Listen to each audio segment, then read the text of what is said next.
Oh, good. We got it. So welcome everyone to the June general meeting for Livable Sunnyvale. I have not put in the chat my opening question. I think you need to mute. There you go. You're welcome. Um, well, you know our topic tonight is the library.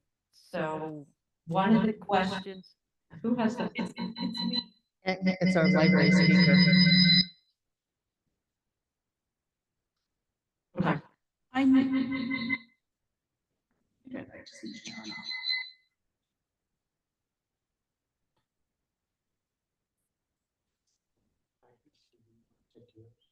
I think I am.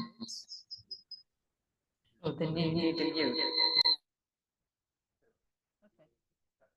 Okay, so we'll try that again. Welcome all. The question tonight is libraries. How many times, so if you can put it in the chat or we'll look around the room, how many times have you been to the library this past month? In person? 10? So in the room, we have a lot because Michelle works there. Agnes is saying like 10. I think I've just maybe twice this month. And then the next question would be, how many times have you used your library card, which encompasses so many other things? Lots. 10. I'm seeing 10. I use mine every day. The Libby feature is just wonderful. I mean, the brilliance of it. I love the library. So those are my beginning questions. Tonight, welcome everyone here. Um, I'm not seeing elected officials, but we do have some commissioners. So Mike Cerrone is here from the Planning Commission. Agnes Veith is from the Arts Commission. Paulina is from, I get it wrong every time, Human Relations Commission. And let me check my screen. And who else am I missing? Somebody can help me if they want. That might be it. Okay. Um, welcome all. We can go right into the library presentation. With no further ado, Agnes is going to introduce our special guest. Thank you.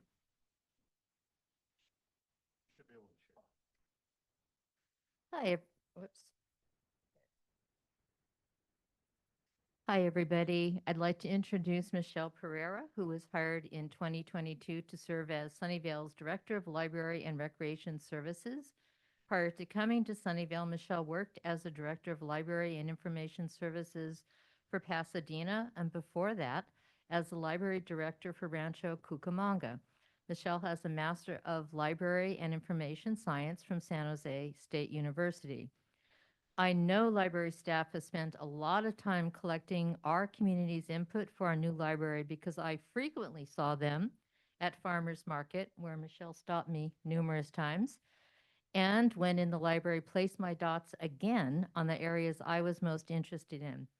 Tonight, Michelle will share the plans for our new library and answer any questions you may have. Also joining Michelle tonight, or I should say joining, is Tim Kirby, who I'm affectionately calling our interim city manager bean counter to be. That will start in July. Tim has worked for the city for over 20 years and will be sharing the numbers behind our new library.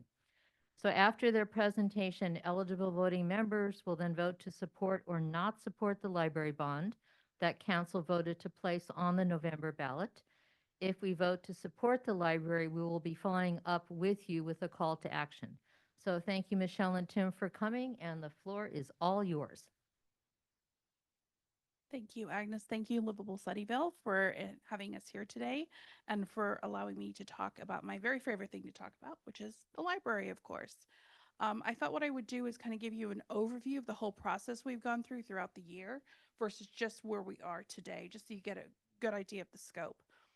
This is just a schedule of where we started, which was last September, when we started with trying to develop our needs study and do a lot of outreach and try and find out really what the community wanted, all the way up to this past May when we went to the city council and presented our findings. So just a little bit of background. You have a graphic up here of the city's uh, the Civic Center campus, excuse me, and the master plan for this campus was adopted back in 2018, and it was broken down into 3 phases. Phase 1 is obviously the city hall and the emergency operations center, which look beautiful and have opened. Phase 2 is the main library, and phase 3 is the DPS, Department of Public Safety headquarters. Now, I know as we go through, if you have questions, feel free to ask me. I should have introduced, obviously, I've got Tim Kirby here with me to answer any questions about finances. And I also have Allison Boyer, who is just trying to log in, and she is from our Department of Public Works and an engineer and has been working diligently on this project. So all 3 of us can try and answer questions for you. And we have Romana here too, Chinakotla, sorry, who is a avid library user and can answer any probably could do this presentation for me. Okay, so back in 2007, the city did a needs study on future library needs. And I don't want to harp on the fact that this was done in 2007. That was a long time ago. But I will say what hasn't changed is the need, because this was a space needs study. So the need for space for children, the need for space for programs and different types of events really has not changed. Also, the library is not becoming more flexible as it ages, like most of us. And obviously, the technology needs are getting more and more demanding. So, the library was not built for the type of technology needs that we have today, not even the power needs that we have today. And also, we have a lot more people who are looking for individual group study, individual rooms or group study. Some people are teleworking, they want a space to work. Some parents want a place where they can telework and also have their child with them because they don't have the right space at home. So really looking at the study from 2007, but looking at solutions that are for now that would work for the community and also work in the future. Just a couple little pictures, just for laughs. The picture on the left shows the day the power went out in Sunnyvale last March, and we had 2,600 and something people come in looking to try and plug in all at once because they needed to plug in devices. All of our laptops, our hotspots, and our battery packs were all checked out, and we were setting up people anywhere we could to try and get them what they needed. And then just the picture on the right is your average day. If we're closed on a Monday, as we were last week, that's what it looks like on a Tuesday when we come in. And, as I mentioned, there are some maintenance issues that is not unique to us, but obviously any older building. As you can see, we've got a little lake there. And wanted just to show you a sample of the types of programs the library has been doing and really trying to highlight some of the cultural programs that we do throughout the year. As you can see, there was a program that we've did for Diwali. We've done Hanukkah programs. We did a Lunar New Year program this year, and we were not expecting, nor could we fit the 2,000 people that showed up for that event. So there's definitely a big demand for large programming areas. So during the process of engagement with the community, we really tried to focus on we wanted to try and really just find out what people wanted. We don't want this to be about what I want for the community or what our librarians want. We want this to be about what the community wants and needs in a new library. We were at, as Agnes said, at the farmers market. We were at any local events we could get to, schools, parks. We did outreach, tabling. We had sent out surveys to community groups. We had an online survey that could be filled out. And we had vision boards at the library. Agnes mentioned putting dots and trying to identify what she wanted in a new library. And overall, in about a 4 or 5 month period, we reached about 6,000 people. And that is a pretty good reach when it comes to trying to find out what people wanted. And just some of the things on the right-hand side you can see are what really rose to the top. anything dealing with kids was super popular, not just amongst the adults, but of course amongst the kids. We let them vote as well. Arts and crafts programs, very popular. An event space, place for people to come gather, come to community events, and really build that sense of community. After hours pickup, we are open till 9 o'clock at the moment, but sometimes you need to pick up at 10 o'clock. And so being able to have some flexibility in that pickup, and that's something we can look at even now, I think. And I won't go through the whole list, but as you can see, there were a lot of things that people wanted to see in a new library. So as we plan and as we've approached this entire project, flexibility has really been the name of the game. Let's try and create spaces, not rooms. Let's create spaces that can be expanded or made smaller as the years go on, depending on what the community wants and needs. Because what they want today might not be what they need in 10 or 15 or 20 years. So we want to future proof this as much as we can.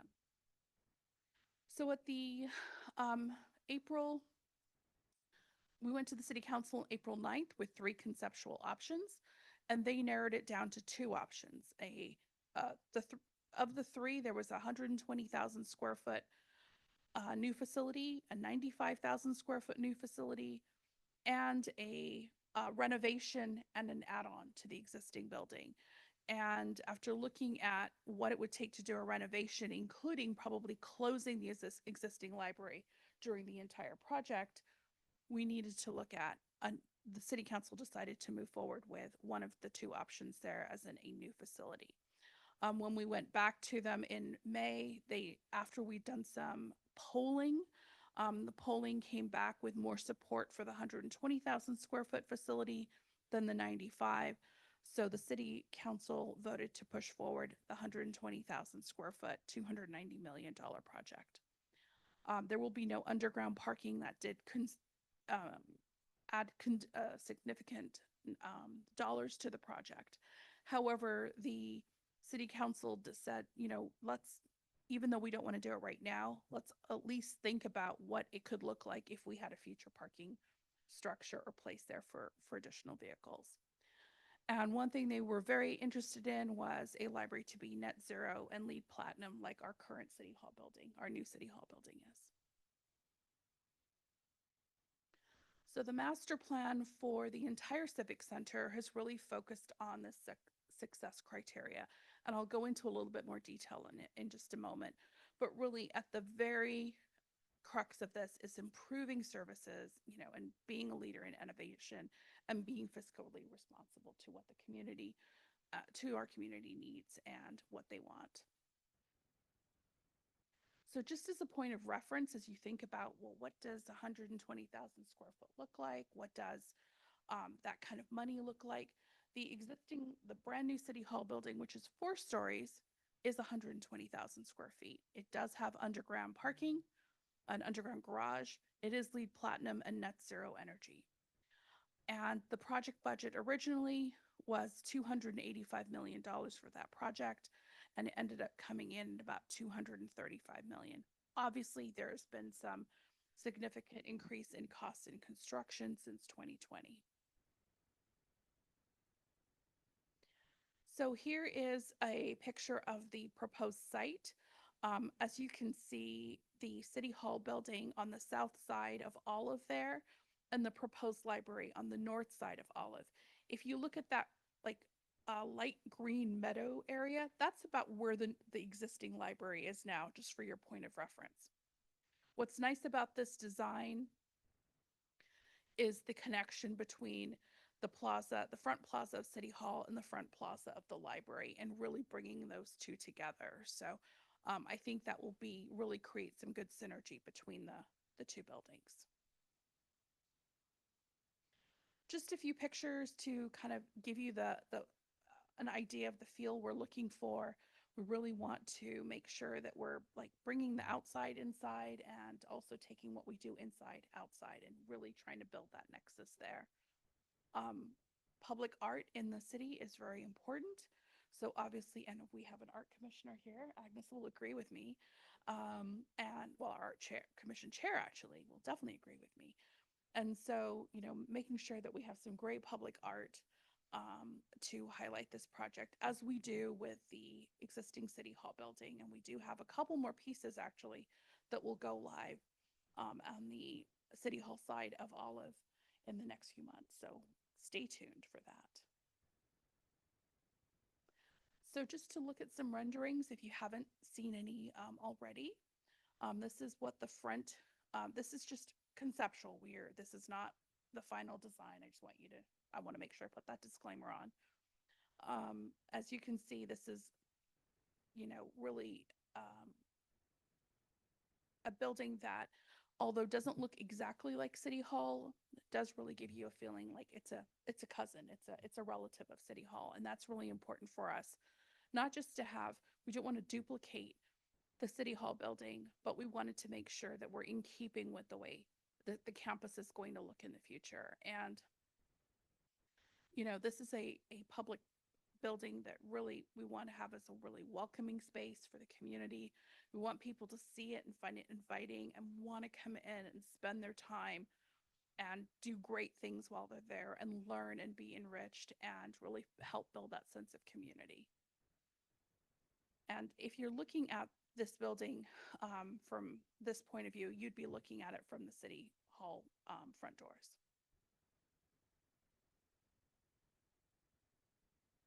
Another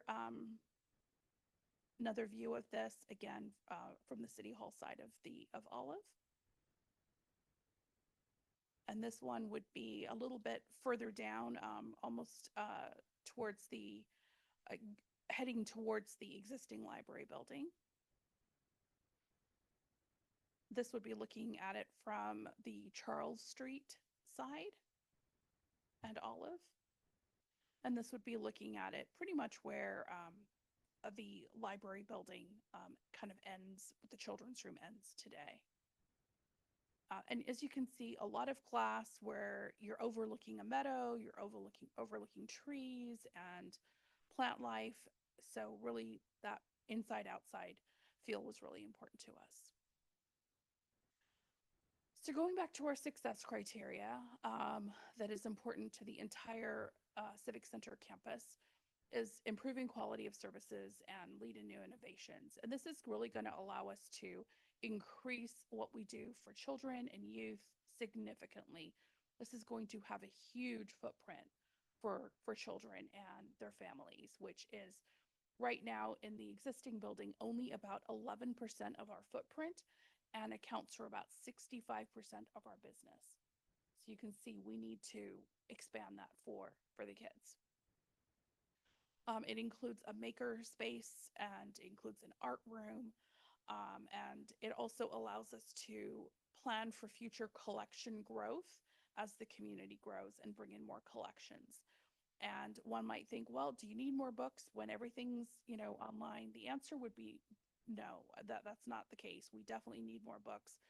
Our ebook checkout only accounts for about 15% of our total circulation. Our community definitely wants to check out materials and annually checks out about 1.7. By the end of June, we should be at about 1.7 million items that are checked out in this fiscal year. Obviously, fiscal responsibility, and I'll turn that over to Tim in a few minutes. And we want something that's accessible. We want something that obviously meets accessibility codes, but we also want something that is like welcoming and, a place where people want to come and be. Some place for civic engagement. The event space is a huge, will be vastly different if this goes through than what we have currently. Our program room, our single program room, has definitely outgrown itself, and we find now that we are creating programs that fit the space that we have versus the programs that the community might want. It adds open space to with the meadow, another acre, which is beautiful, and of course demonstrates leadership and sustainability, which is obviously very important with our new climate action plan. So I'm going to ask Tim to take it from here. I'm going to pass the mic. Thank you. Good evening, everybody. Tim Kirby, current finance director for the city. So how do you fund a project of this size? So one of the considerations when you're funding public projects is you want to spread that cost over the life of the actual asset so that all the users that use that facility will pay for it over time, right? It doesn't all fall on today's users, it falls on users in the future. Sunnyvale has traditionally taken a what is known as a pay-as-you-go approach to most of our infrastructure, where we're reserving funding sources. But because of the age of the city, that approach is not something we still use it, but it's not something that can address a lot of the large infrastructure projects that we're dealing with now. The largest example, Ramona Chinakotla is here with our Environmental Services Department. He's managing a project to renovate the wastewater treatment plant, and we're funding that one through large federal and state loans. I think we have about $700 million out in loans right now to fund that project. Um, City Hall, we had to issue some debt to fund City Hall as well. So for the library, we're looking at a similar approach in terms of paying for it by issuing debt. And Sunnyvale has a very, very low debt burden right now. We haven't issued a lot of debt over our life as a city, and therefore aren't carrying a lot of debt.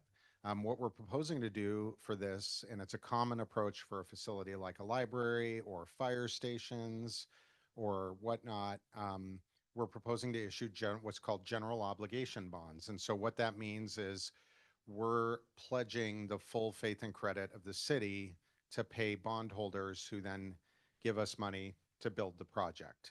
So general obligation bonds are backed by a revenue stream. And in order to get a revenue stream for that, we would, we are at, the council has authorized the city to move forward with placing what's known as an ad valorem tax on properties in the city. That's a voter approved tax, and ad valorem is a fancy way of saying um, according to value. And so the way that works is we determine how much we would have to pay. It works a little bit like if you think about it like a home mortgage, right? You figure out how much you need to buy the home, and then you borrow that money, and then you pay that money over time with interest. It works very similarly. In order to generate that payment amount, we calculate the principal we need for the library and the interest to generate our debt service payment, and then we spread that over all of the properties in the city. So the cost of the debt over the total assessed value of all the properties in the city is how you get to that number. It works out for $290 million to be approximately $27 per $100,000 of assessed value. So let me repeat that because it's a lot of moving numbers there. $27 per $100,000 of assessed value is how the tax on each property would be calculated. And this is all properties in the city, all taxable properties in the city. So if you had a home that had an assessed value of $1 million, we'll keep the math pretty straightforward, you would pay approximately $270 a year in taxes. We're looking at a term of that of 25 years. So 270 bucks a year over 25 years, then that tax goes away. Library is built, paid for. And if that person, say, sells their home and a new person buys their home, then they start paying that tax. And that's how you transfer that cost across all of the users of the library eventually. So I hope that makes sense. So that's what we're taking to the voters. Thanks, Michelle. That's my last slide? Yep. Okay, so that just brings us to what's coming up next, and that will be the June 18th City Council public hearing. And that will be towards the end of the City Council meeting, where they will decide on official ballot language and how the City Council would like to move forward with this measure. With that, that brings me to the end of our presentation. Appreciate getting to talk to you about this, and we're happy to answer all of us here are happy to answer any questions. And we also have Allison Boyer, our city engineer, on deck as well, virtually. Question. Many of us have fond memories of going to the library to check out books. Over the years, libraries have increased their offerings. Can you talk to this? Specifically, the collection of the Library of Things is absolutely fascinating to me and may surprise tonight's audience to learn that you can even check out a California State Parks pass. Thank you. And thank you for teeing me up on that question so I can actually bring some statistics with me. I always appreciate that. Just happened to have it in my pocket, you know. So we do have the Library of Things, and these are not books. Well, some are, I guess some are included, but really what we tried to focus on are things that the community might need to use, but not need every day. So for instance, we do have the California park passes. We've got about almost 100 of them where you can check them out and go to any of the California parks and use those passes. We also have the county park passes that you can use as well. Very popular. We have, for instance, I'm sure you're familiar with the game Jenga. We have the giant Jenga that you can use if you're having like a neighborhood party or something like that. You know, the movie screen that you can check out with projector, or the cornhole game. You can check all of these things out. You might not need them every day, but if you're having a party, you might want to use them. We also have induction cooktops to check out. That was a great partnership. Continues to be with our environmental services division, who have helped us with a lot of the items. This is a really great sustainable collection, and a lot of it has come through funding from ESD and also some grants that we've received. We also have a ton of they're called launch pads. They're like little devices for younger children to use, learning phonics, learning the alphabet, that kind of thing. These are very expensive to buy, but you can check them out and use them. You might not want to have it because they're like, each one is one topic. You probably don't want to have one forever. You want all the different kinds. You can just check them out from us. We also have auto repair kits. For instance, we had a homeless gentleman request that we consider auto repair kit. They live in their car, and really we're hoping to find something that they could use. They didn't want to lug anything around and didn't have the money to buy it. So we do have an auto repair kit that you can check out. Just like we have a cookie cutter for every thing you can think of, we have cookie cutters for that, and baking pans, and you name that can be checked out. So, you know, you only want your Valentine cutters during Valentine's probably, or your Hanukkah cutters during Hanukkah, and maybe not the rest of the year, and then we just keep them and store them. And then one really interesting thing, we also check out sewing machines, which is very, very popular. And the number of people on hold for some of these things are 20, 30, 40, 50, 60, 70 people waiting. And if the only issue was money to just go buy more, I could probably try and drum up some money to buy more. But where do I put them when they come back in is the problem, because between checkouts, I have to store them somewhere. And these things are not small. Like, we have big KitchenAid stand mixers as well to check out. So the sewing one I want to mention because we had a gentleman, a senior who was a widower, come in and say that and sign up for a sewing class that we have that teaches you how to use the sewing machines as well. And he said his wife had recently passed. She always did all the sewing of like missing buttons and hems and things like that, and he wanted to learn how to do it. So he came to sewing class. And now what he's done is he's built an entire community from this group who attend these sewing classes together. And now he's like just got this new group of friends that he really likes to hang out with. So, you know, thank you for teeing up that question. I think it's a great collection and one we can continue to grow.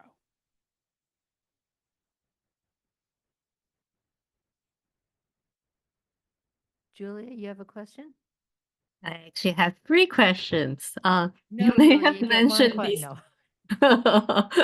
You may have mentioned already, and I just missed it. What's the size of the current library? And second question is, with the location, it seems to me like you will be able to keep the current library open through the construction of the new library, is that right? And then also there's that new library in North Sunnyvale. How does that play? How does that work with this proposal? Oh, three great questions. So the current building, the one you see in the picture there, is 60,000 square feet.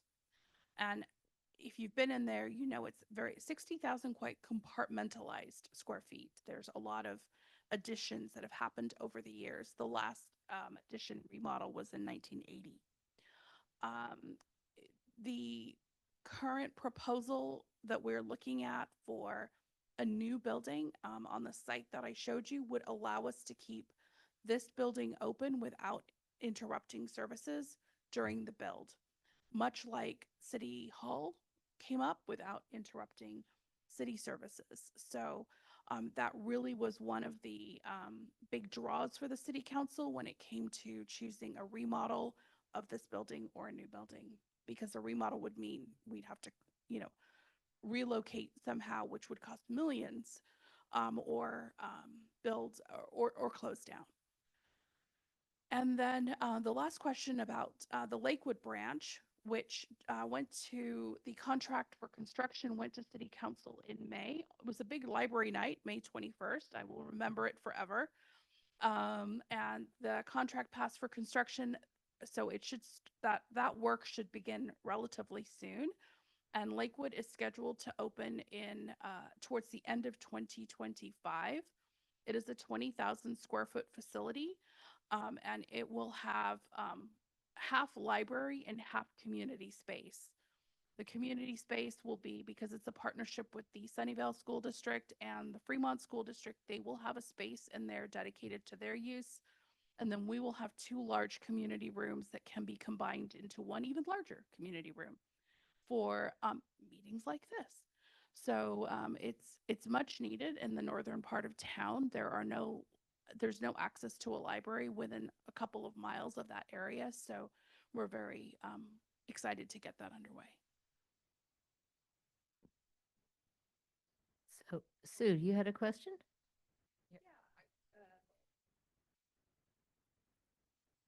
Yeah, I'm so excited about the new library. I guess the first question I want to ask you is, when it comes to council, is there anything that is proposed or not proposed that you feel that we could advocate for or against to help us all reach the goal of a brand spanking new library with 2 stories and all the things we're talking about, all the square feet and the flexible rooms and all the things we want? In this proposal, with 120,000 square feet, we're going to be able to do what we want to do. It's going to be a huge impact on this community.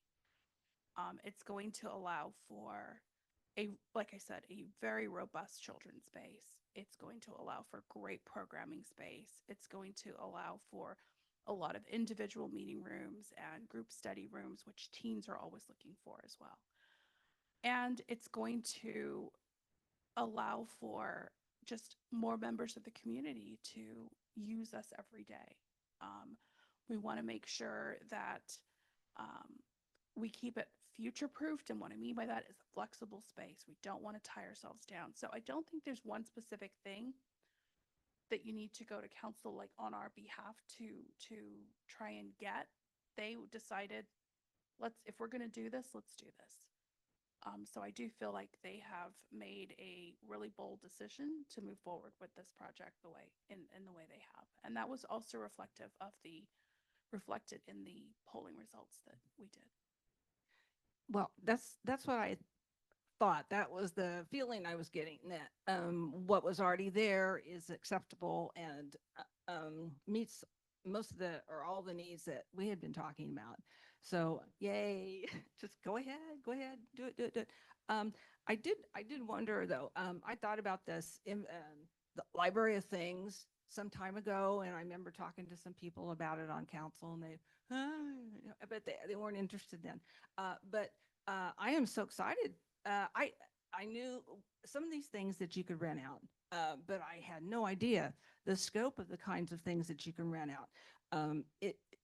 So how is this publicized? I get the library newsletter or I'm on the library feed, but I didn't remember seeing that. Can you like see an inventory list or? Yeah, actually, so we do send out as part of our newsletter information about the Library of Things. It's easy to miss. There's so many great things going out in the newsletter. But we just redid our website. The library's website is brand new as of 2 weeks ago, and there's a button right on the front of it that says Library of Things. And it will take you straight, and you can click on a list of everything that we have. The different topics that we have are arts and crafts, electronics and devices, fun and games, home improvement and auto, kitchen and cooking, literacy and learning, and outdoors and gardening. And we've only had the collection a couple of years, but we did some math on the checkouts that we've had and the cost of each item. And by our calculations, we've saved the community $722,000 by them being able to In check these 2 out. years? Mhm. That's very impressive, I think. How can we help stock inventory once we do have more space? Can we, I mean, is that something that you can negotiate with the city for buying as part of your budget? Could you accept donations? Could you solicit from other people? Could you have partnerships with other people? How can we, I would how say can we beef it up? I would say yes to all of those. It is part of our budget. However, we have received so many grants in the last couple of years that we have written into it to add items. So we've got a early learning grant. We bought a ton of the launch pads with that. We got a grant, a STEM grant. We bought a ton of STEM kits to put into it. We got a sustainability grant. We bought a lot of items to put in.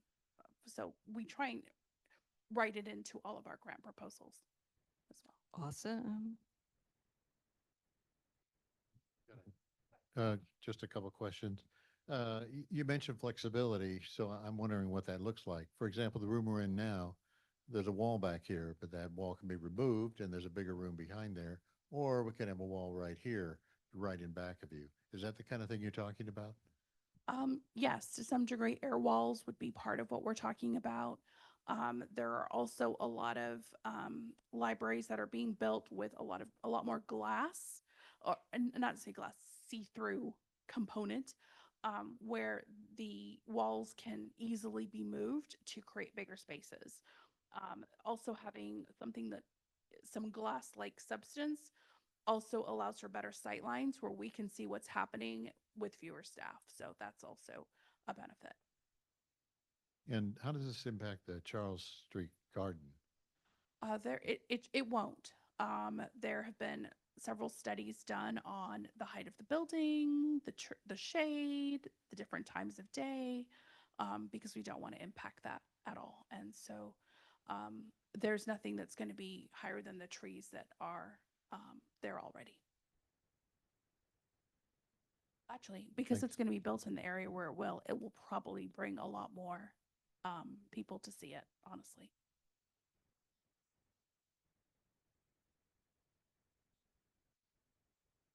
All right, actually, I had a couple of questions. The library of things and those options sound really interesting. I was wondering, does the current library or the new one, kind of with the makerspace, are there any printing services that are offered, like large format printers? I'm thinking of like my kids are doing a school project and need to print out a poster or things like that. Or is that type of service something that's currently available or being considered? Anything is being considered. Okay. We do not have a large format printer. We do have 3D printers as well as like 3D printer pens that you can check out, but not necessarily poster size printing. Yeah, we've actually tried to use the 3D printers a couple Yeah. of times. Those are pretty cool. And then some other questions kind of around technology. Just talking about this room, have there been considerations for kind of like Zoom type infrastructure in some of the rooms? Either, I don't know if any of the programs would benefit from being able to offer hybrid programs, or just like if someone has a job interview and they want to get one of the small conference rooms and do the job interview there, that type of facility. Absolutely. That is something we can't really do much right now. So, that is very much a part of the future and making sure the technology is going to work not only in 5 years, but into the future. Okay, and then the last And question.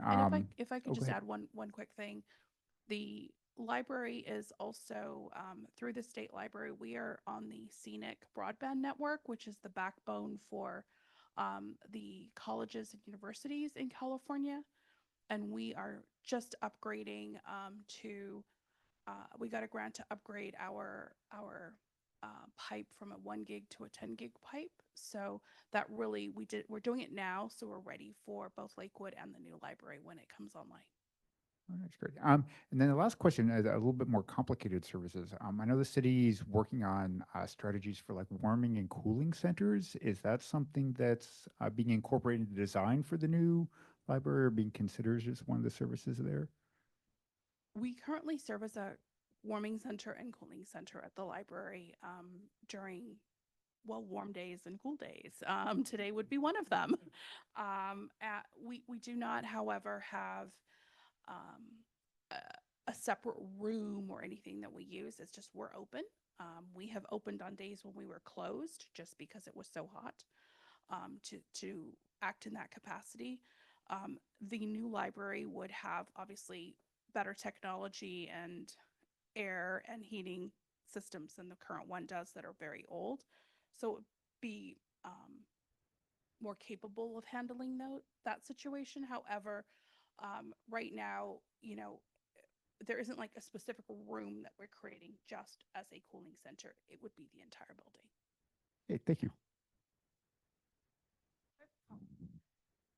Can I follow up on that real quick? Because that was one of my questions I forgot too about cooling centers. It seems now is a really good time to talk about it because so many people are sweltering and dying around the world, and we're sweltering, but it's not didn't even get much in the 90s today, but it's going to get hotter.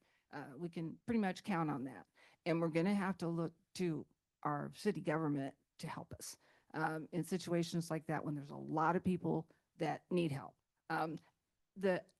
Just one thought more about the cooling center as a building and the air conditioning as a cooling center. I think that's great, and especially there'll be more room. There'll be more people that can use it, utilize it. But there's other kinds, like sprays that you can have around the periphery, cooling mists, and I don't think those are super expensive or anything like that. But if we try and think about maybe the quote unquote little things that really make a difference to people, like I can sit here and get cool outside.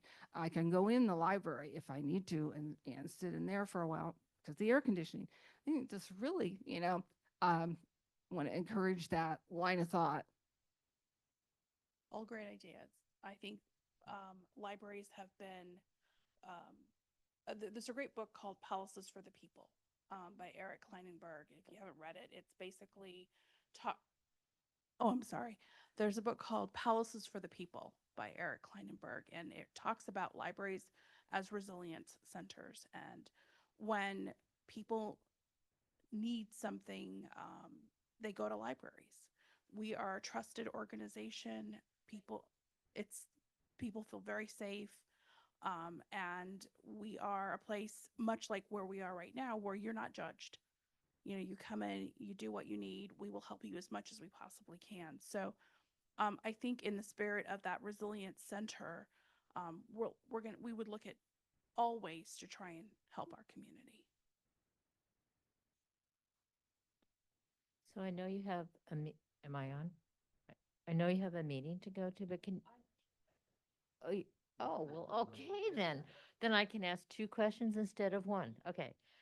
So you had mentioned earlier that I have an interest in public art, which I do. So the first question is, what happens to the out to lunch statue that we all love? It's coming to your house. No, Good. Well, Perfect. when it's not getting not Zoom bombed, yarn bombed, no, it will move over with us. We actually polled on that question too because we're concerned. We didn't want to leave it behind, or it will definitely move with us. Excellent answer. And the other question I had is, as I said, your staff has spent a great deal of time gathering community input. Is there one thing that sticks out in your mind as surprising as to what people said they wanted in our new library? Um, I I don't know if I was surprised necessarily. However, I there were a lot of people who wanted art and different art kind of classes and art experiences and art rooms. And I knew that would be popular, but I didn't realize it was going to be so high. And it's, maybe kids just don't get as much of that as they want. Adults definitely don't. We had a painting class for adults a few months ago, and this, young guy was walking in the library, and he's like, "Oh, where's the painting class?" And I was like, "Oh my gosh, it was like 50 people in there painting one night."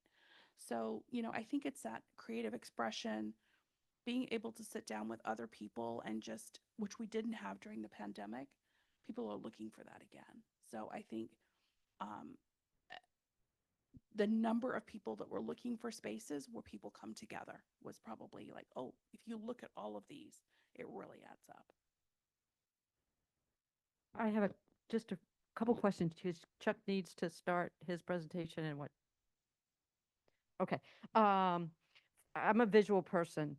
Cupertino's library and Santa Clara's library, do you know about the size of those? Are we going to be bigger, smaller? Michelle, I have that information up because I knew it was going to be a question. Thank you. So I can't, can I screen share? Do I have that capability with this? Let's see In if I can. just 1 second. Okay, Uh, we actually have that, so. You're share good that. now. Okay.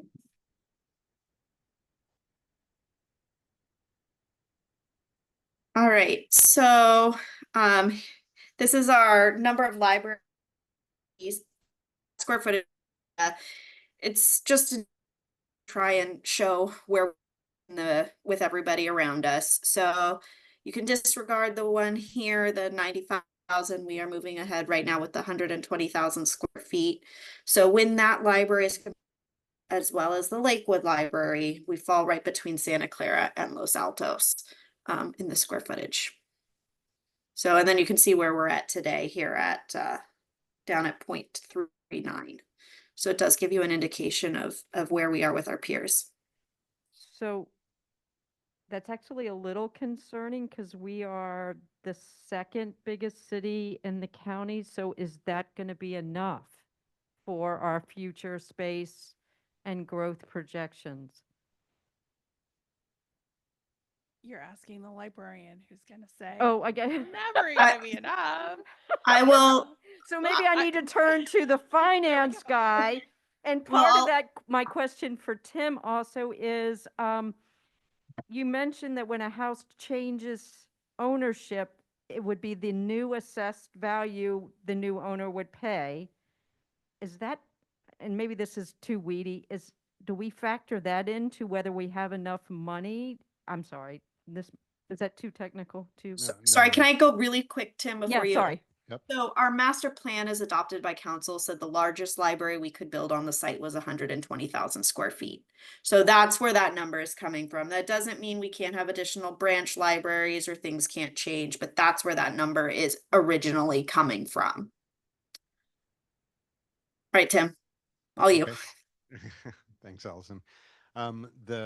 When in this case, when we do this ad valorem tax and when we issue the bonds, what we'll do is we'll recalculate the assessment every year. So it will always we will be limited to generate the revenue that we need to just pay for the bonds. So if I hope this is answering your question. So if it goes, say somebody who has a $500,000 home sells it and they sell it for, let's be realistic in today's market, 2.7 million, right? That home is going to then increase the total assessed value for the city, the value of all the properties, and then the overall rate will come down a little bit as a result. So as overall assessed value grows, the rate per 100,000 will start to come down a little bit. Oh, very good. That's good. Good to know. Oh, crumb. I forgot my other question. Yeah, it was, they said enough space. Oh, voters. Do we need, what's our majority that we need?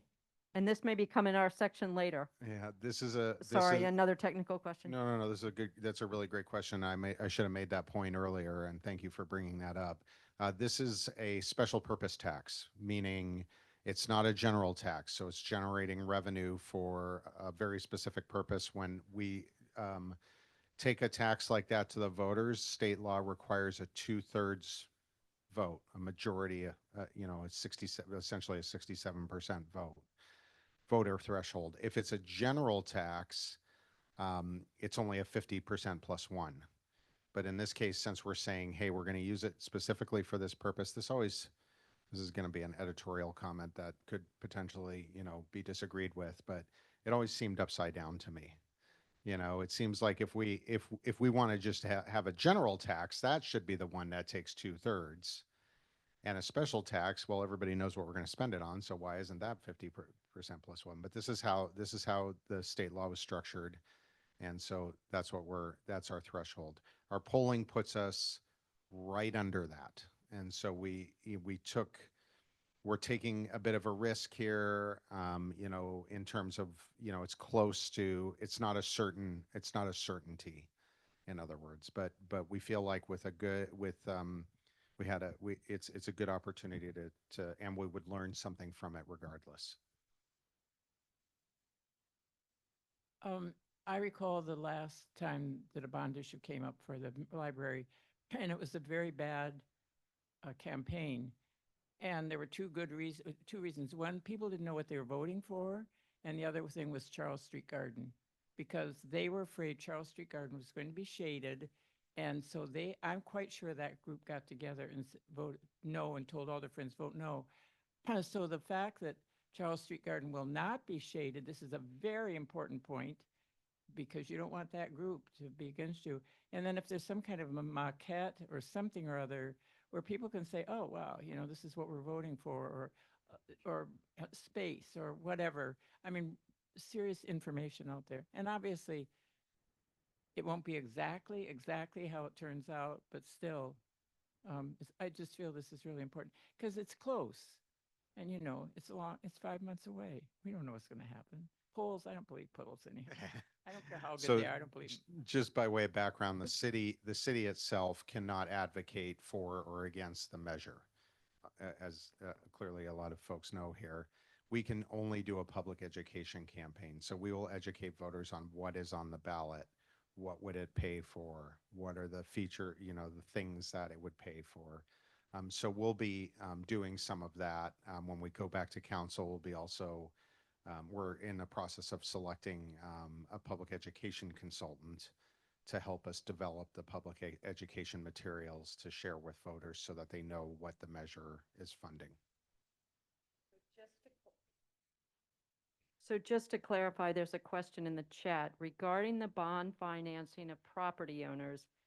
As the assessment likely go up over time and the outstanding debt decreases over time, where is the extra funding going? Is the bond being paid down faster? So to just hear the assessment will be rebalanced to keep the time to maturity constant? Yeah, the way we would structure the debt is what's called a level debt service. So it would be an annual payment over 25 years that does not change. So it'd be like a fixed rate mortgage that you might have, right? Your payment doesn't really change. Throughout the payment life cycle, you pay more towards interest at the beginning and less towards principal. And then as you get towards the end, you're paying more towards principal and less towards interest, but it's the same payment. So as assessed value changes in the city, the actual payment we're making won't change. And so there will be no extra capacity or extra money that comes about. We can only collect what we need for that actual annual payment. Okay. Do you want to? Did that make sense? Hopefully that made sense. Yeah. So I wanted to thank Michelle, Tim and Allison for coming this evening and sharing this information. And later in our meeting, we will be casting our vote to either support or not support the library and then have our call to action. So thank you all.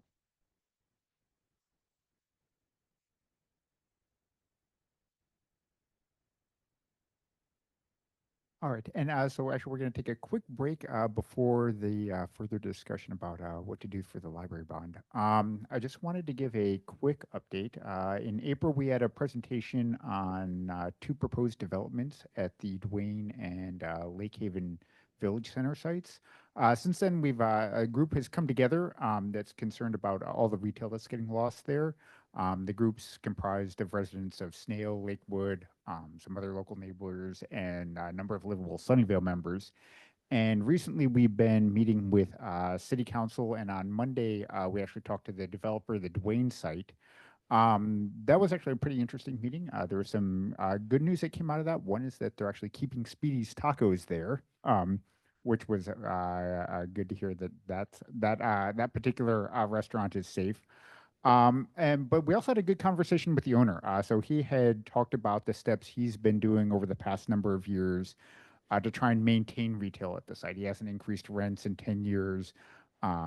He's had to kind of offer some below market rate rent in order to attract businesses to some of the vacant storefronts that have been there for a little bit. And there was just generally kind of an overall picture that retail has been struggling at that site for a while.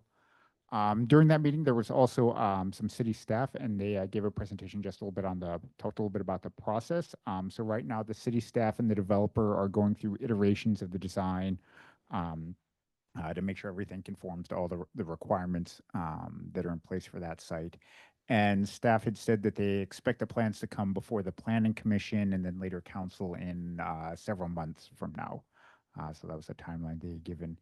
And moving forward, we're working on the next steps. We're going to probably be stepping up our advocacy if we want to try to get more retail this site.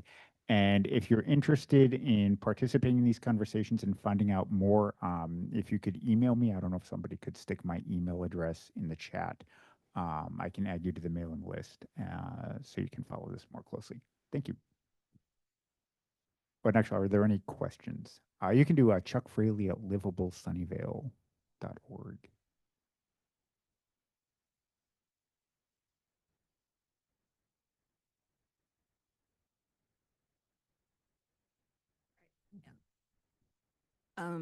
So what is your final impression from meeting with a developer about chances for retail at the Duane Village Center?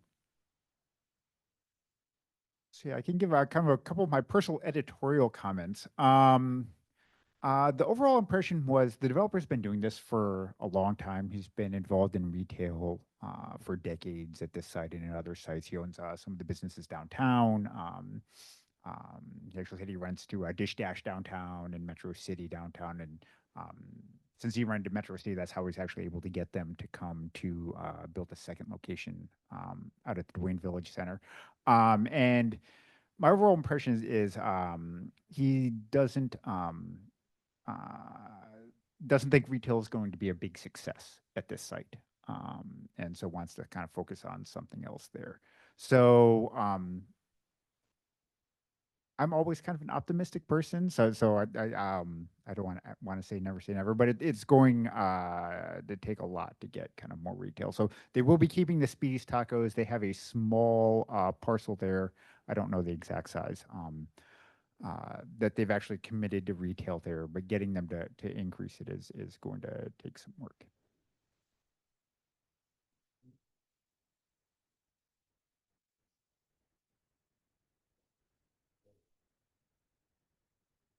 All right, now we can move to the next item, which I'll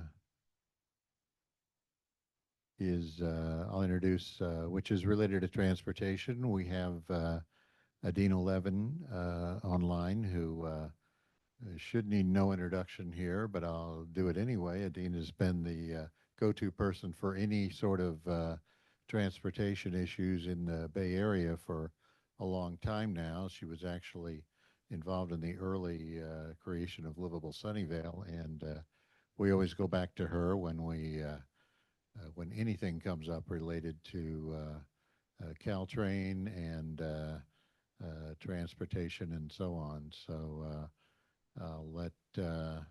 and we thought we were going to talk about a bill that was in the legislature, but that changed all of a sudden. So go ahead, Adina. Thank you. All right.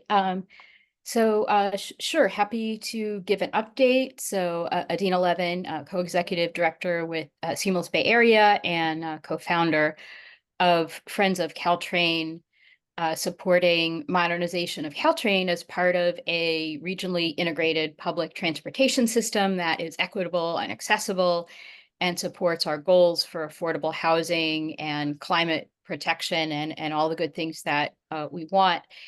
And a big challenge facing public transportation in the wake of COVID was there were a number of agencies, including the regional agencies serving Santa Clara County, Caltrain and BART, that were facing financial challenges because ridership went all the way down during COVID and have been coming back gradually and continuing to recover, but just slowly in a way that created a really big budget hole. But also the public transportation, even before the pandemic, was not keeping up with the need. Ridership wasn't keeping up with the population. And if you compare the public transportation system that we have in the Bay Area with other parts of the world, with much higher ridership system, we see less frequent service, less coordinated service, including for areas with similar land use as us. So we had been supportive and working with coalitions, including Voices for Public Transportation, in support of a regional transportation funding measure that would not only address the fiscal cliff, but also provide better coordination for public transportation and be able to improve service. There was a bill that was launched this legislative session that was Senator Wiener authored it, and the Metropolitan Transportation sponsored it, and it did provide regional funding and better coordination of the system. However, the bill ran into a number of roadblocks that I will explain what kind of the sticking points were, and then what's going on and what's happening next. To cut to the chase a little bit, this is not at all the end of the road and the end of the story. Senator Wiener wants to bring a bill back in the next year, but wants to take a pause and a reset to be able to reset and address what some of those sticking points proved out to be. And it turned out that even though there was, a lot of fairly broad agreement about addressing the fiscal cliff and providing more coordinated service, the bill authors and MTC really underestimated the difficulty of having expenditure plans that would meet the needs of many parts of the region, because there were some agencies that had bigger financial challenges than others and different parts of the region that had different needs. So how do you have a expenditure plan that everyone perceives as fair? There were a number of agencies, including VTA and Samtrans and others, that had local sales taxes and were concerned about making sure that they could reauthorize a local sales tax in a same world that we have a regional measure. VTA's Measure A expires, I believe, in 2036. Those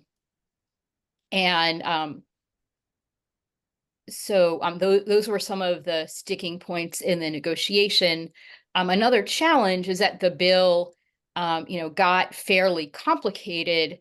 At the very start of the legislative session, there was a little bit of a monkey wrench really thrown into the works, where the head of the Senate required a separate bill from Senator Aisha Wahab that called for a study about consolidating transit agencies, and the start of the discussion about consolidation, which a number of the agencies were really very distressed by, kind of got the discussion started off on a very uncomfortable footing, with agencies really pushing back, even though, agencies, even agencies that needed the money were very uncomfortable with that consolidation.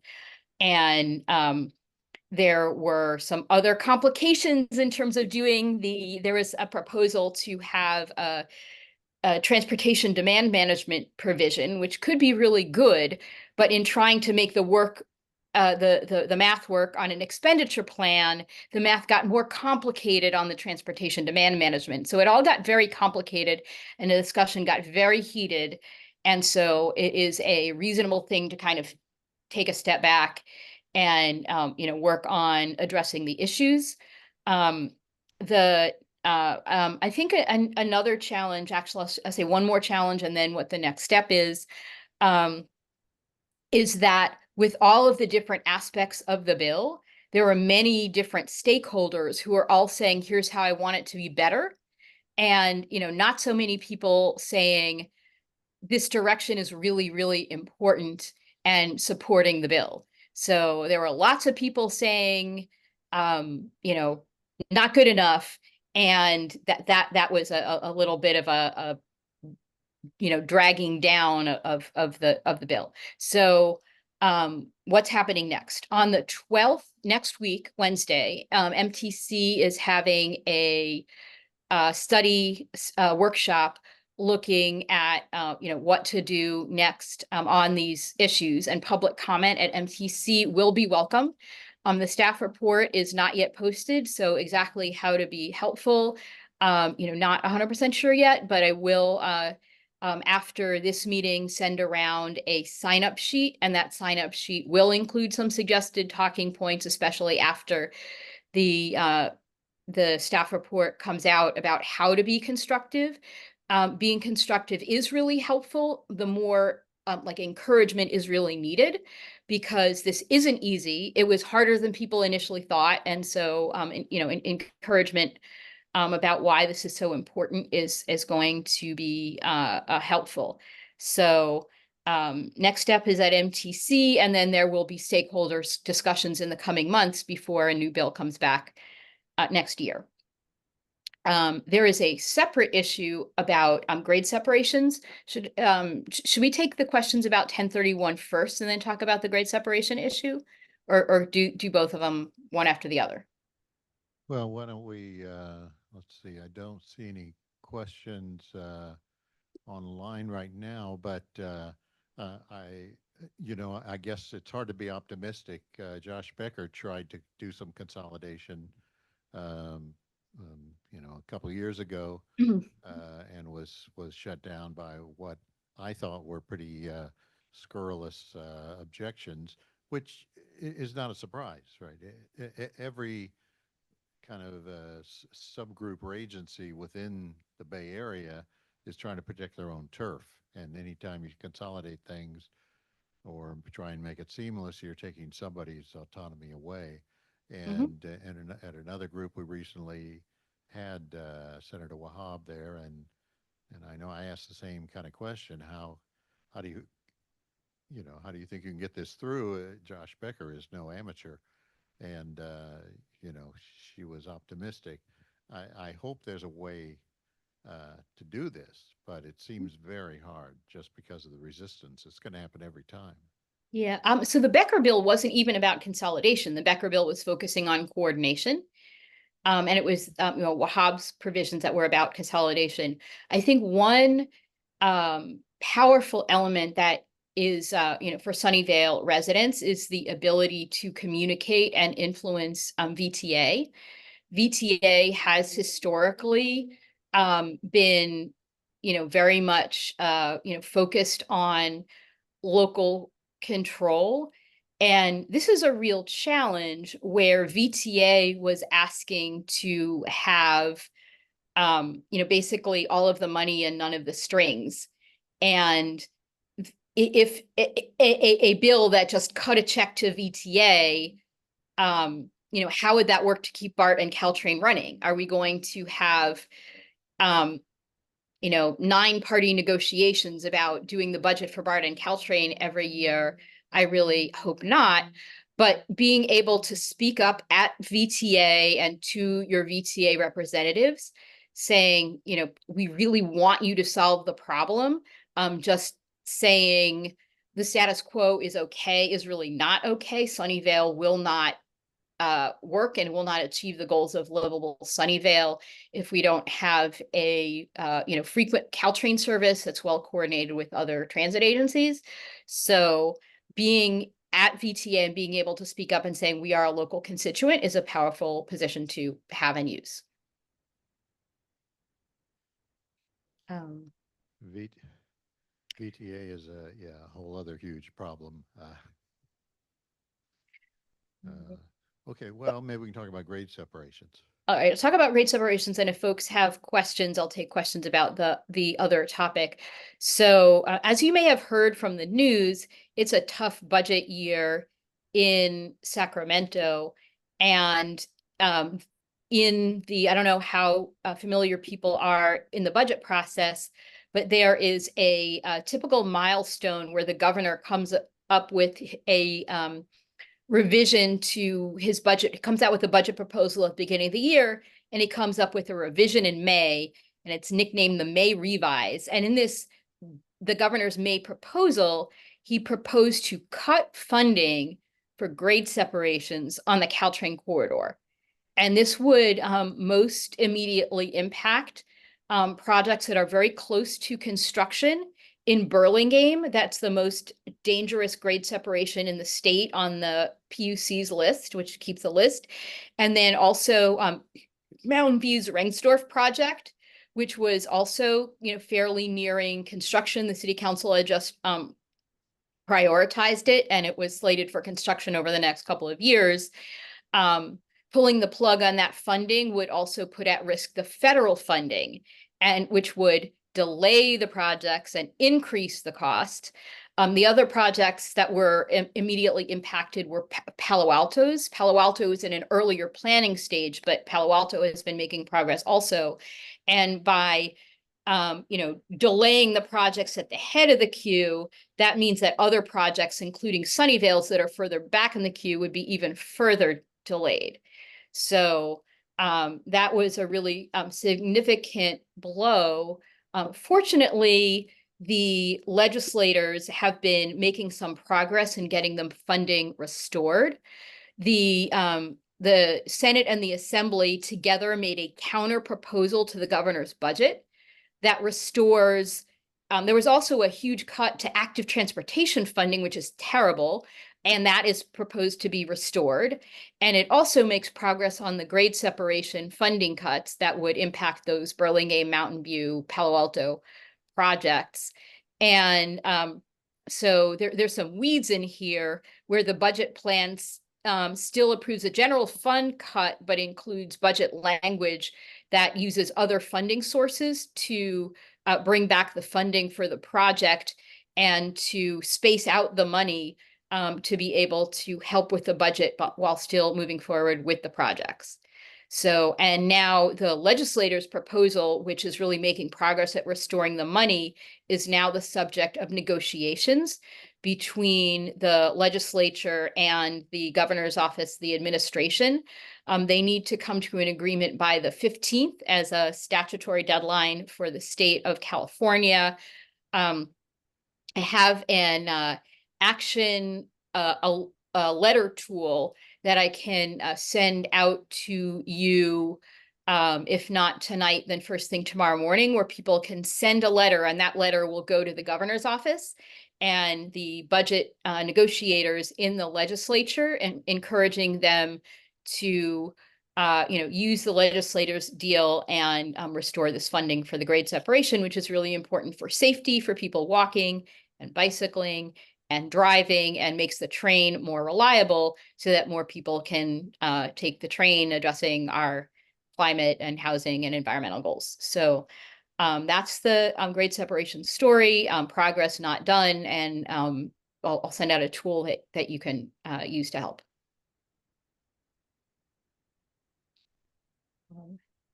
Okay, great. No, this is a very helpful update. I was just thinking sarcastically, if we could figure out a way to run BART through our grade separations, maybe we could get them funded, but I won't go there. So, Yeah, I don't think we need to rip up Caltrain and replace it with BART. We should just paint all the trains. We should take the red paint from Caltrain, the blue paint from BART, mix them together, paint all the trains purple, and have one system. And it should, regardless of even how many agencies, it should act as one system to the rider. And we need to keep working on that. So let's see. Any questions about what's going on in the regional transportation funding or the grade separations?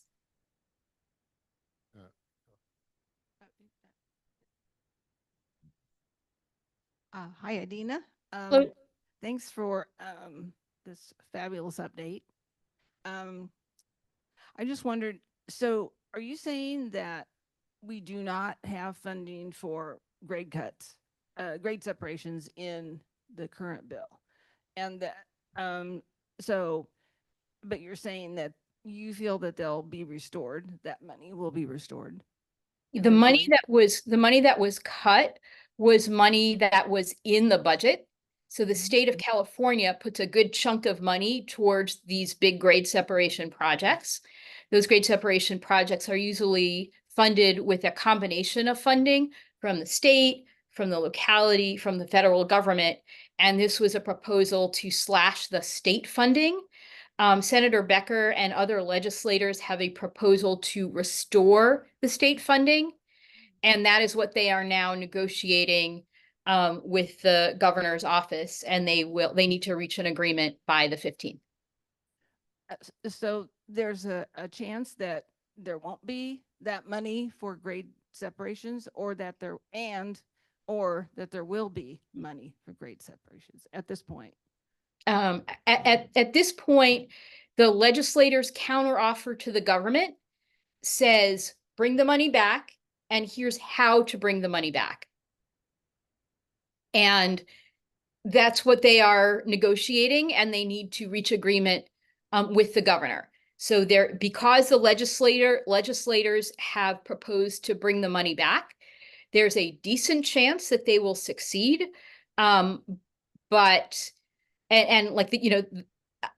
But those negotiations are happening now. And so your encouragement will be helpful. And your thanks to Senator Becker, who is a leader in getting the money restored, would also be good. all right. Well, thank you very much, Adina. We always appreciate your updates and insights into these issues. All right. Well, thank you. And we will keep on with this. So looking forward to working together on getting past these sticking points and getting to a better system. Great. Thanks a lot. Thank you.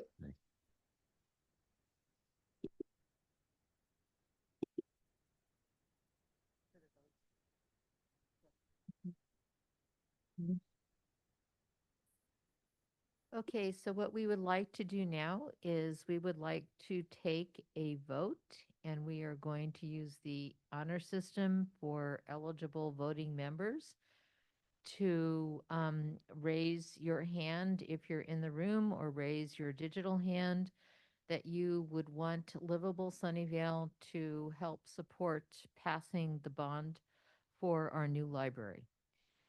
So, Margaret, you have a question?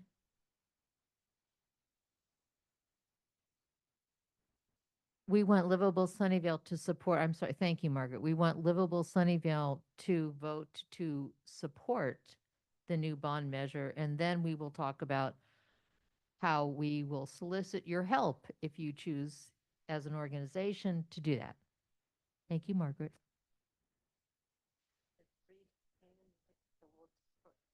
So if you put your hand up, your digital hand up for a yes vote, And if you're in the room, put your hand up for a yes vote.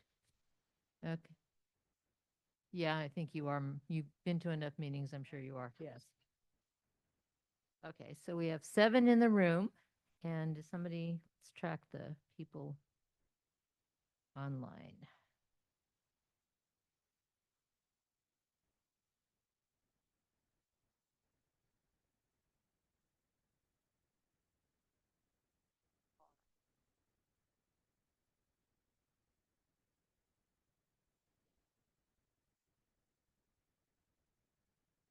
Seven.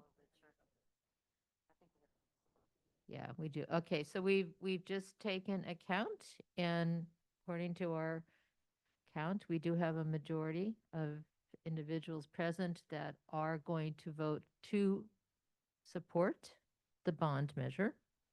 And now what we want to talk about is Mike and I have decided to head up a committee of individuals that are members of Livable Sunnyvale to get together to do what we can to help get this across the finish line.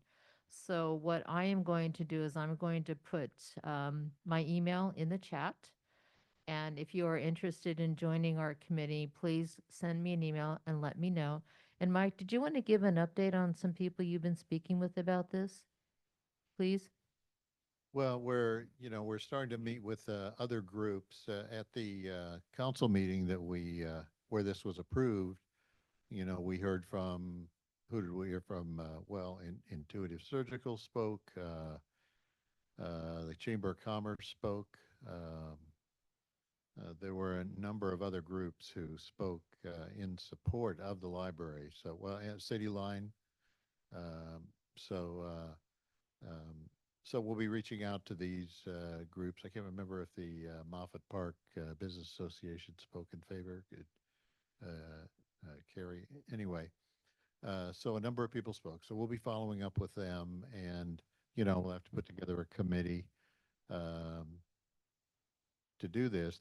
The problem, as you know, is the city cannot actively support this. So groups like us have to get together and support it. And the polling showed support was right at the 2/3 line. So, it's certainly there's strong support, and we hope so. That's where the education campaign and groups like ours, hopefully we can make the difference to push it over that 2/3 line.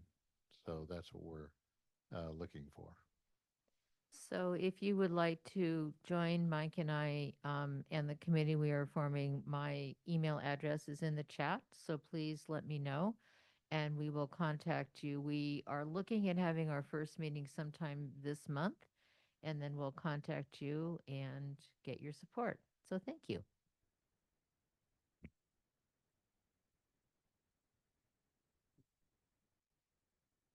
So a couple other voting issues.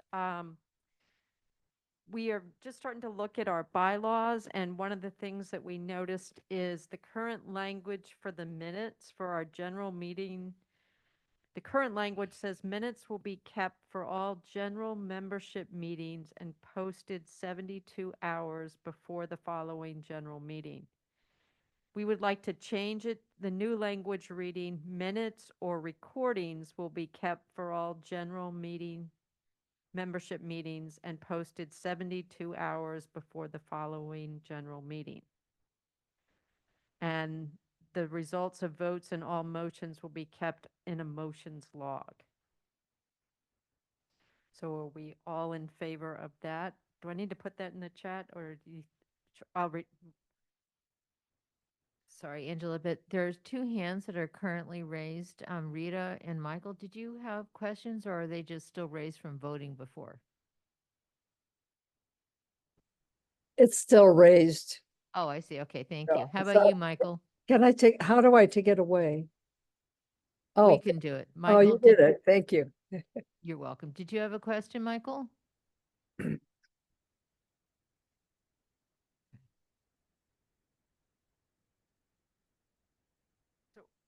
I've put the language in the chat, so if we can vote on if that is agreeable. Oh, wait a second. Let me send it to you all. If that's agreeable also.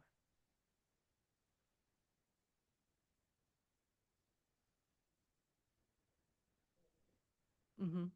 Minutes or recordings will be kept for all general membership meetings and posted 72 hours before the following general meeting, and the results of the votes and all motions will be kept in a motions log. Okay, I think that motion passes. And then our next one is changing, the board will consist of up to 9 members to be elected by the voting membership. Instead of 9, we're going to go up to 9. So I'll put that in the chat also. So we need to vote on that to fix our bylaws. Do you need to specify that it's an uneven number? No. If it's up to 9. So you don't have, you have tiebreaker.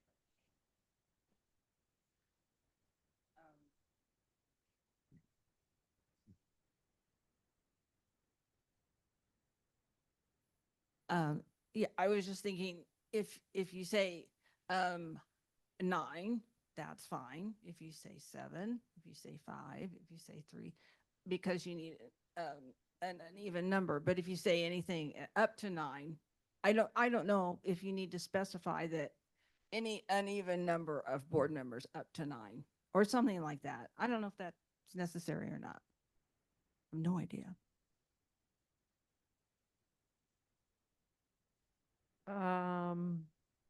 I don't know if it's necessary, and I don't know if there's a motion to change it to make it your language. I would leave it alone. I'm visualizing, okay, so then you're down to three because you say to the fourth person, no, you can't be on, or something. I mean, it doesn't make sense to limit it. I see what you're after, because you usually think, well, you want to have an uneven number. But, if the number were 15 on the board, that's a little bit different. When you only have 9 on the board, up to 9, you could have 3 people on a board meeting, on the board. That's bad.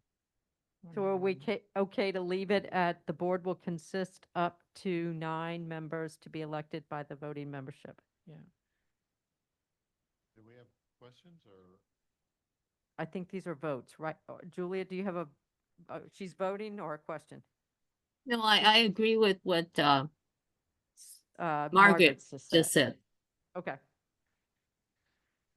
Okay, so all in favor?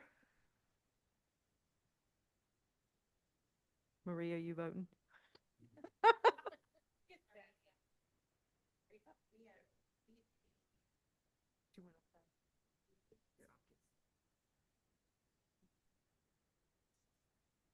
It's irrelevant now, but we've never worried at SCS about an uneven number. We just want to get good people. Yeah. Like our newest board member here. Did you announce that? Agnes was voted in today on our board. I don't know if everybody heard that. Do you want to say that? So for those of you that didn't hear, Marie just announced that I was voted in as one of the 4 board members for this coming year. Just today. Sorry? 4 new ones. I'm one of 4 new ones. Thank you. So Marie, do you want to talk to who the other 4 are? Because, okay, no, we're fine. Okay. So as you know, we also send letters out throughout the month, and this month we sent 2 rapid response letters. Let me share my screen. And they were both about the Bernardo underpassing. So the city approached us to also send some letters on their behalf to hopefully get the grant. And I sent those letters out, and here is the screen. You should have gotten an email about those letters. Colleen has raised her hand. Colleen, do you have a question? Colleen? Oh, you're voting. Okay. No. So those are the letters, and I'm happy to announce I actually addressed one of them to Pete Buttigieg. So Secretary of Transportation. So it was fun. So let's see, there's one more new message. And I haven't, it was all I could do not to put anything personal in there, but I didn't want to show any, partiality to Secretary Buttigieg. So anyway, in terms of community announcements and updates, is there any other, oh, let's see. So at our last meeting, we voted to have our board positions. Once again, I am the chair. And once again, Agnes Feith and Chuck Fraley are the vice chairs. I also accepted the position of secretary. So I'm a secretary president.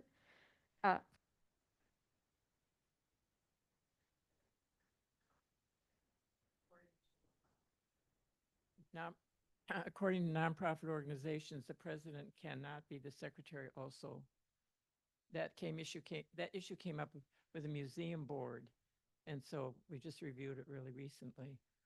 Oh, interesting. Yeah, We so- thought, we looked at our bylaws and so we will Yeah. look into that Yeah. for, And Marie's saying if she thinks that's right. Thank you, Marie. okay. It came up with as I said, with the museum board. The president said, "Oh, I'll be secretary," and then somebody said no, and then we looked it up. That is correct. I just saw it today because I was going to file our new statement of information with the Secretary of State, and they had that in there too. Well, there's a board member in the room I'm looking at to nominate for secretary, but maybe we'll do that at our.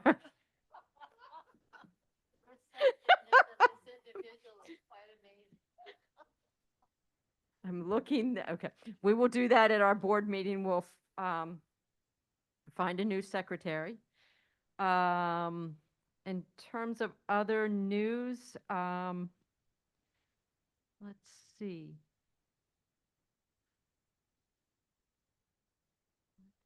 You're going to talk about that? Okay, Agnes has some announcements. Is there any other news from the membership or new news that needs to be addressed? Sue has something. You have a microphone. That's not.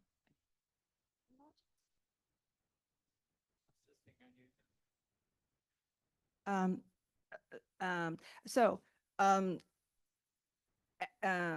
was trying to think who else in Livable Sunnyvale might already be involved in this, but Mike is.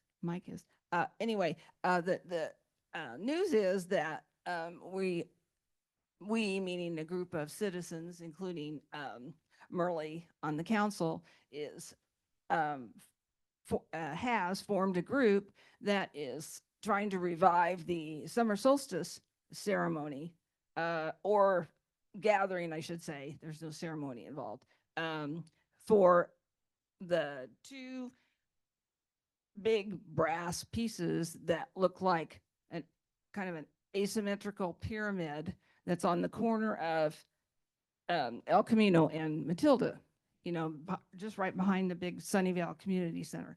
And so the gathering is on the solstice, which is June 20.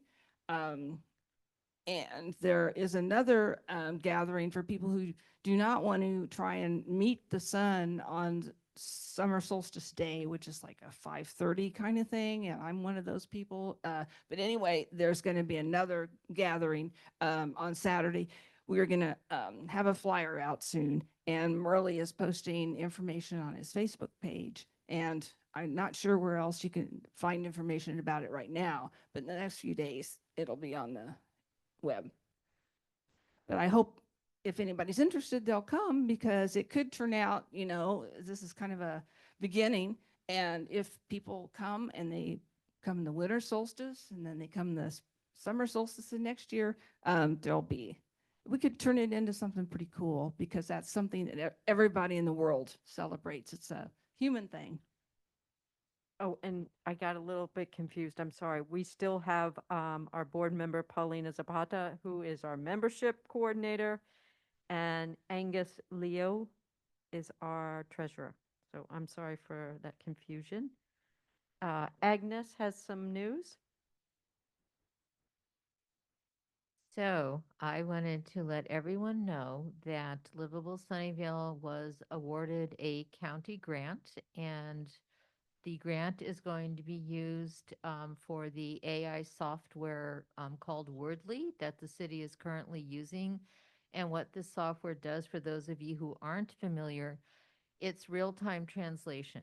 And the reason we wanted this grant was because we believe that there are a number of people in our community that cannot participate in city government because of language barriers.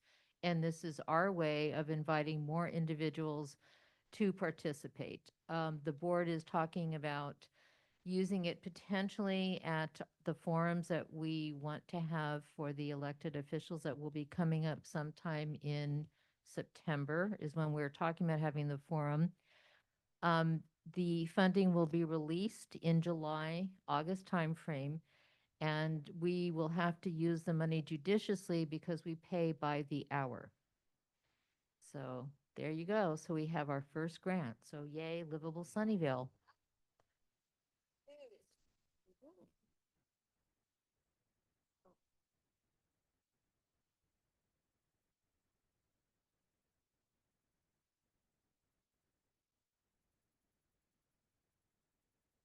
Just a quick announcement with in partnership with the vice mayor.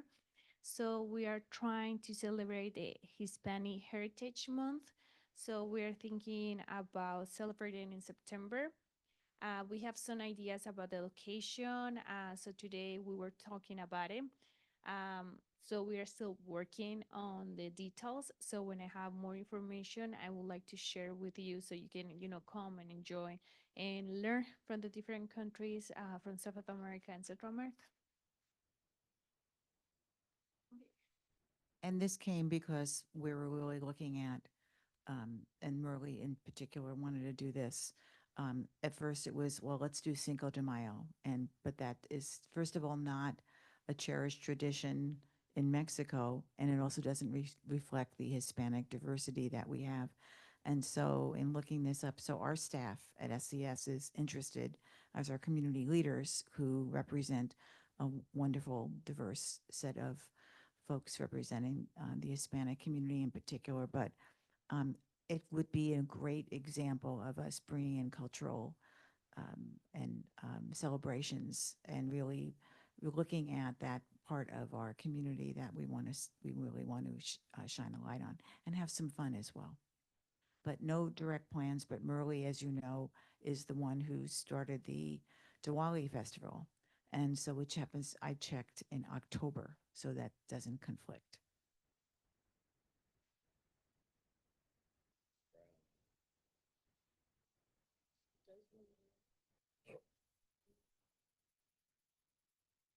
Do you have a message? Just for people interested, the next Planning Commission on Monday, we have a study session for proposed senior living development on El Camino. It's kind of right next to Via Napoli. There are two car sales shacks that have been there forever. So so it's both a senior living and convalescent assisted living, yes. So for people interested in that, it's something we've been following in Livable Sunnyvale, and so that's this Monday. It's not necessarily it's not necessarily low income or anything. It's just senior retirement place. Is that what it is? Well, I don't know yet.